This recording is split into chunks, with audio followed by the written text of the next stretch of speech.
Y'all, welcome back to L&L Honeycomb Homestead. So I'm out here in the garden, and as you can see by the title, yes, we all need a companion, right? We all need to give back, right? We all need to grow together, correct? So what this whole garden is all about is working together. Working for me, I work for them, and we work for everybody, okay? So I'll tell you what I mean when we come right back.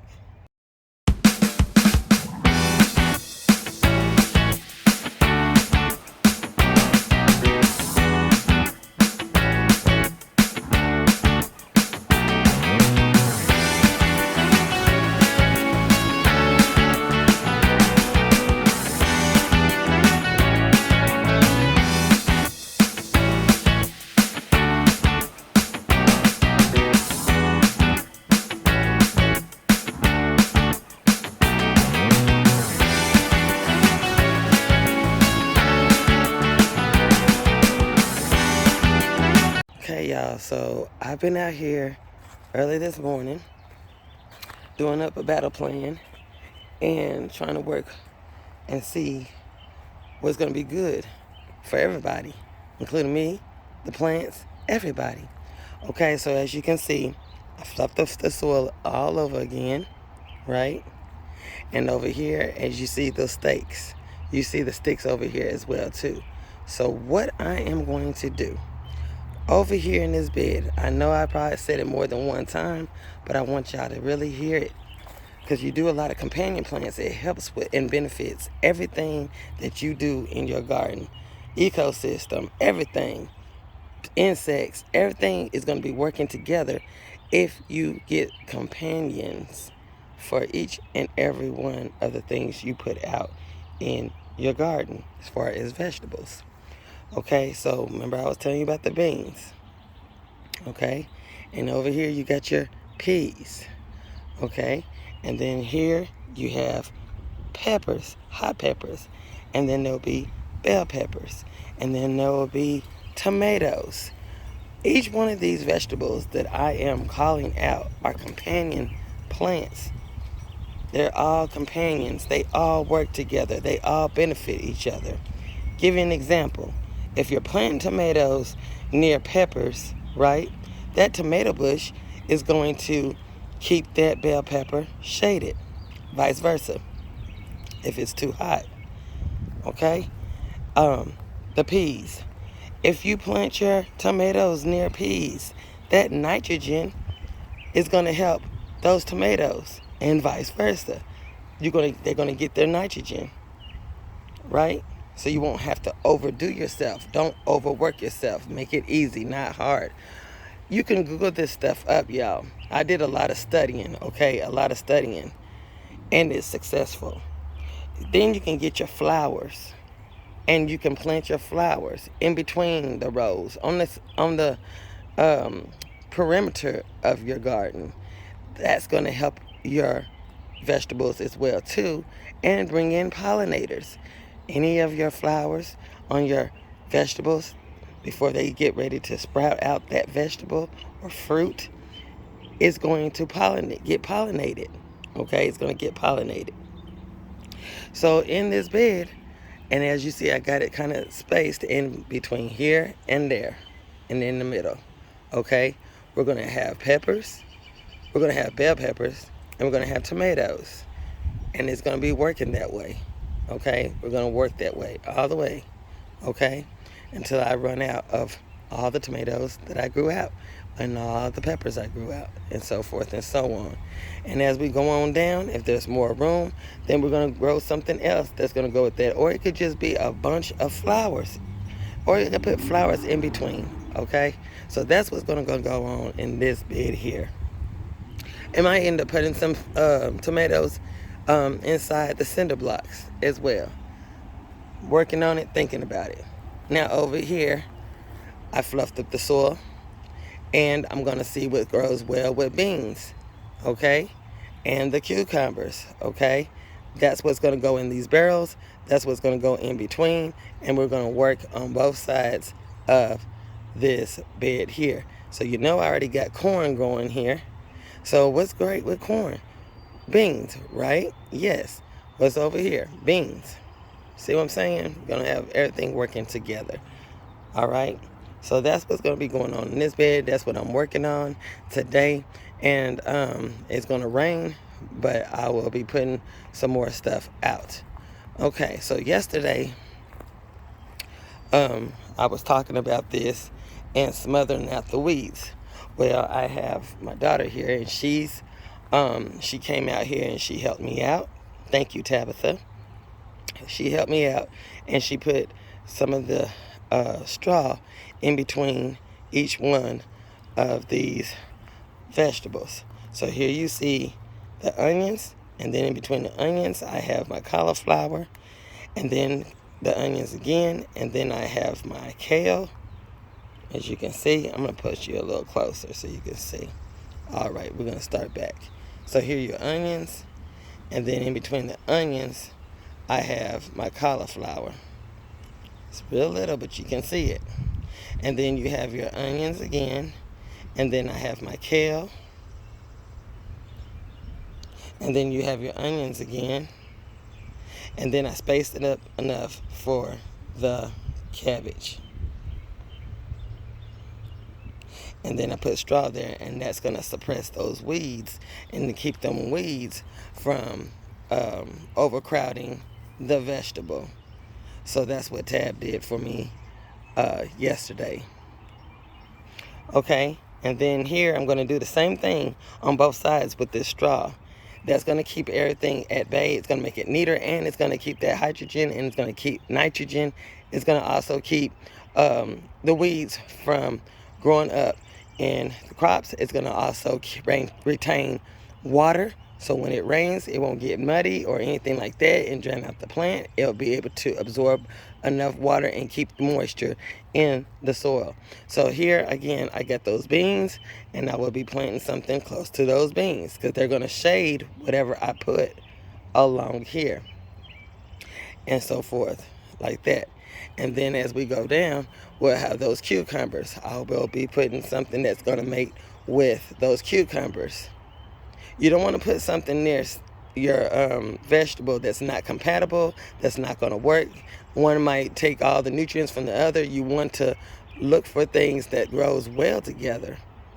Okay? You want things that's going to grow well together and benefit from each other and help call in the pollinators. So that's what I've been working on this morning.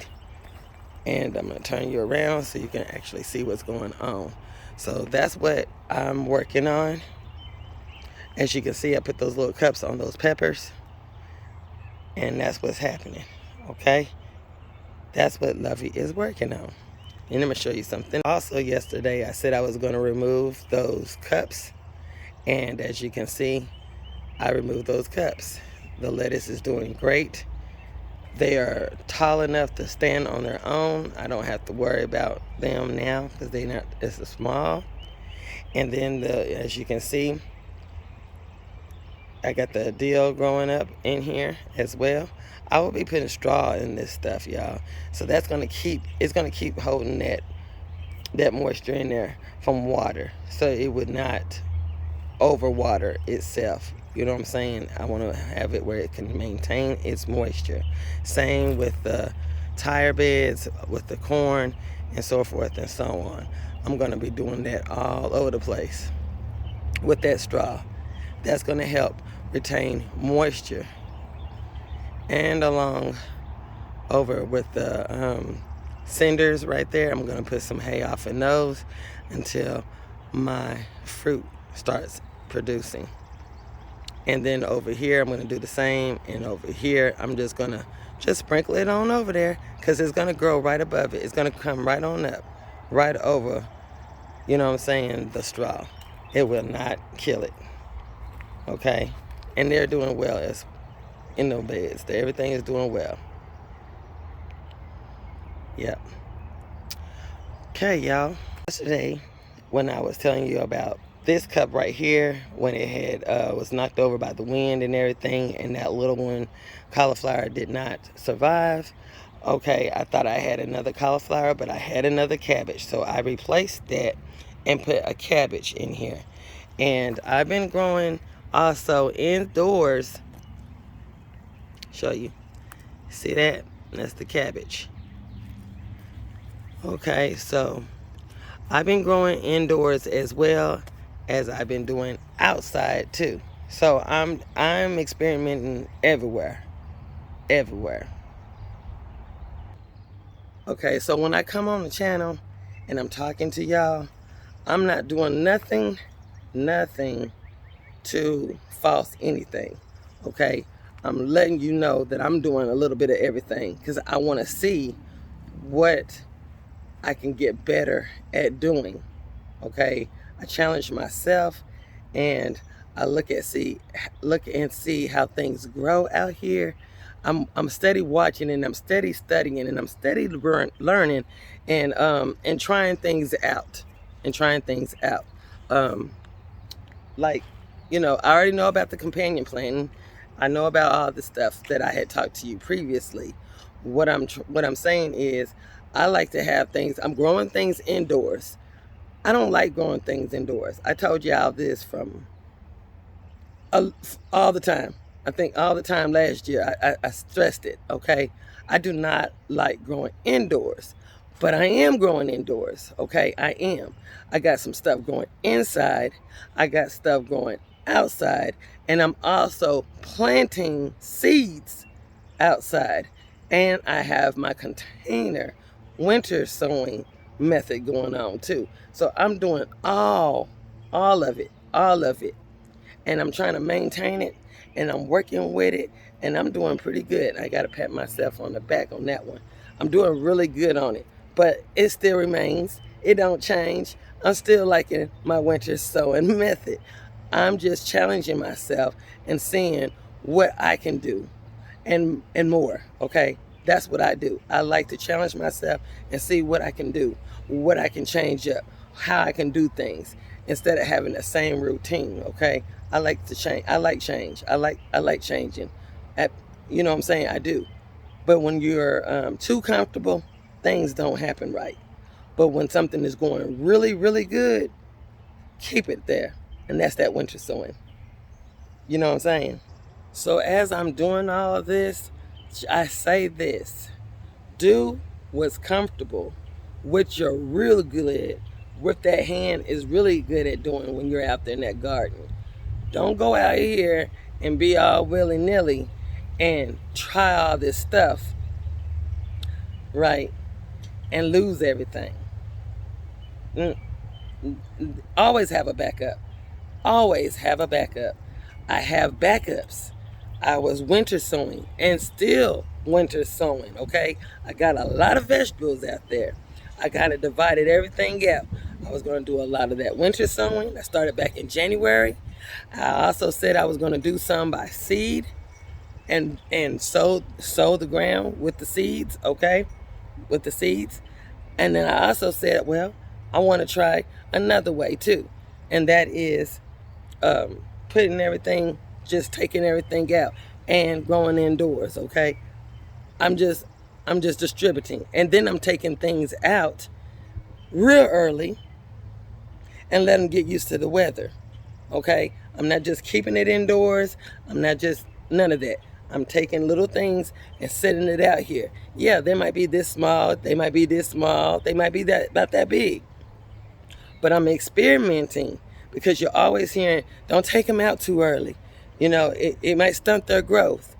You know, all those things. And this, as I'm reading it, it's saying it too, right? But like I told you, I like going outside the box. I like going outside the box. If it's getting used to this weather and they're a good size, I'm putting them in the ground. I'm putting something over them. And I'm letting this do its thing, okay? Letting God take care of it. I split everything up so I can sit back and watch. So that way I can be the first to tell you, hey, it works. It works. So far, it's working on this method, on all the things that I'm trying. Winter sowing, yes. Okay. Planting by seed, yep, that's working. The other thing, I said a lot of stuff, y'all. Help me. Winter sowing, putting things in the seeds in the ground, right? trying in different locations as far as growing in things that you have never grown before. I've grown some in cinder blocks, but I'm putting more things in cinder blocks since I trying different things, okay? All kind of stuff. I'm trying it out. Get out here on this homestead, hey, that ground might not be nothing like this ground over here. I don't know. You see what I'm saying? So I'm trying everything. I'm trying everything so I can be prepared. Gotta be prepared. So that's what I've been working on out here. I'm taking little things and putting it out as well. Now I'm gonna show you what I didn't get on camera yesterday, and I'm gonna show you today. And this is one of the prime examples of what I'm talking about. Hold on. Okay, so here's that bed that I was telling you about that had the onions, and I had put the the beets in and all that stuff. Y'all remember this bed over here by the strawberries? You remember? Okay. Now here's my squash. I did not go to no store and get this squash. I grew some of this squash by seed. I also put some in the house. I also put some outside, and that was in the container. And then the other one, I just, hey, let's just see what it do. Right? I put it in some random spot without no kind of compost or anything. And that was that one. When I say just anywhere, I mean anywhere. I just set it somewhere in the yard. You don't have nothing. I didn't do nothing to it. Okay? And it was by seed. I didn't do nothing to it. Just set it there, and I had a little spot, and I knew where that spot was, and I left it there. Everything grew at the same time. At the same time, y'all. Doing different methods. And they just look so pretty. That's squash. Now, I said I was going to grow the squash on this side, but since I had the rosemary and the pak choi over here, I had one more of those squash plants, so I just stuck it right here in the middle, because all that grows as well with the pak choi and the rosemary. Squash can. Okay? Those are those other companions I was telling you about. So they all run together. And everything that's in the cinder blocks, everything runs together. And everything is going to work together, okay? So, yeah. Experimenting, and every last one of them look great. Because that's what I like to do. I like to change it up, see how things grow. All right? And grow extra, so that way you won't lose everything. Try things out. Come out of your comfort zone. I know I did. And try different things. Grow more than enough, so that way what you're great at, right, you have enough of those. And then the ones that you have left over, right, come out of your comfort box and have those, the sacrificial type plants, and see how things work. So these are sacrificial plants that I've been putting out, seeing how things go, giving it about a week, giving it about a month, seeing how things grow. So as I come around the yard and looking at things every morning, coming out stuff, checking things out, trying new little things and everything, coming out of my comfort zone, y'all, I really enjoy it. It's peaceful. It's amazing how things work out here with its natural state out here, okay, with its natural state. That lets you know that you can grow anywhere. There's nothing impossible. So, as you've seen by the title, these are one of the things that you have to do to give back, right? When you give back, when somebody gives a lot to you, you give a lot to your plants, you give a lot to people, and you show them love just because you get a lot of stuff rewarded back to you. So, I'm going to let y'all watch this clip, and y'all have yourself a wonderful and blessed day. Bye-bye. Yes. And then we got a subscriber here in our hometown. Her name is Erica. I caught up her and she ordered some cinnamon rolls from me. Indeed. And what do you think about it, girl? You showed out, you put your foot in it. I'm glad. Everything is all natural. I suggest you go try the Ellendale Honeycomb Homestead. Get your own because I'm not sharing. All right now. God bless. Thank you. Thank you.